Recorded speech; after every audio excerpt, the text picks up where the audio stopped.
Welcome to our channel. If you want to verify your GitLab account, follow these step-by-step instructions to complete the email verification process and secure your account.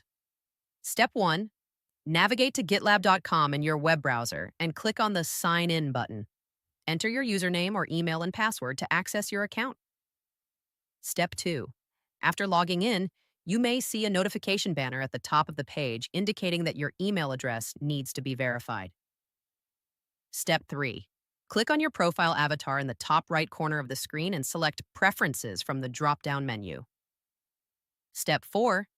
In the left sidebar menu, select Emails to view your email addresses associated with your GitLab account. Step 5. You'll see your primary email address listed. If it's unverified, there will be a label or button indicating Not Verified next to it. Step 6.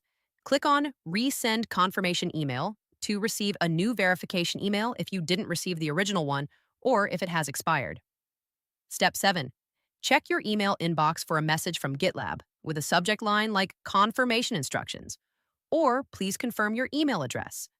Step 8. Open the email and click on the Confirm Your Account or Verification link provided. This link will redirect you to GitLab and automatically verify your email. Step 9. Once verified, you'll see a success message on GitLab confirming that your email has been verified successfully. Step 10. Return to your Preferences and Emails section to ensure your email now displays as verified with a confirmation indicator. Don't forget to like this video and subscribe to our channel.